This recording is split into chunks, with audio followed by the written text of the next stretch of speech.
Ku ssaawa 5 ez'ekiro ekikeesezza olwaleero omuliro gutandise okukwata ebibanda by'embaawo mu Ndeeba. Wadde ng'ebimotoka bya poliisi ebizikiza omuliro byazze byasanze gumaze okusaasaana. Nenkubira buli wamu wonna ofisi yonna nagikubidde nga twetaaga fire brigade etuuke mu bwangu.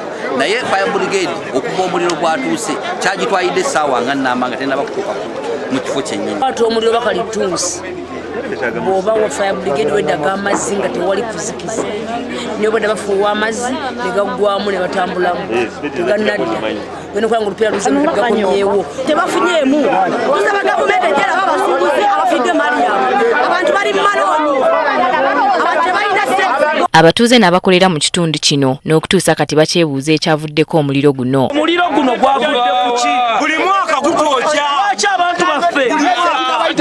Lwaki abantu baffe ab'omu Ndeeba babeera bookyezebwa? Batugambye nti gwavudde ku ntamu ya bijanjalo yalekeddwa mu kayumba. Bagenze okulaba ng'omuliro guno si gwe mulundi ogusoose ng'ekifo kino kikwata omuliro. Nvuka ni myaka 3 badde nakayo omuliro gwange ngumazembo kati myaka 3 guguno guweddewo simanyi kyenzizaako ate gwa ssente nyingi. Okuba nti n'omuliro gukwata mu Ndeeba buli ssaawa si mulundi gumu si mirundi 2 si mirundi 3.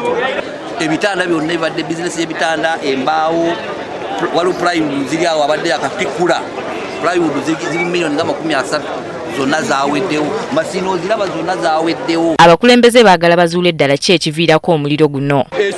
Ekyo tukiraba nga si kya bwenkanya. Twagala kati poliisi oba gavumenti eveeyo etubuulire ensonga oba etuwe ku lipooti ku miriro gyonna egibadde nga gibeerawo nga gyaka mu Ndeeba.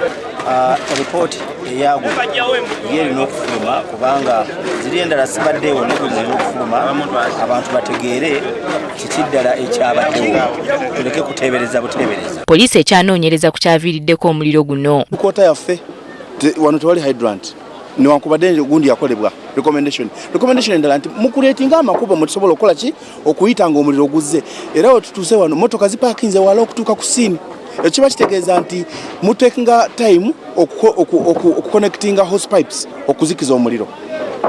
So tewali muntu yafudde tewali nti oba waliwo afudde naye nga bwolaba mali y'abantu ekoseddwa. Baabasuubuzi n'okutuusa kati tebamanyi kyakuzzaako.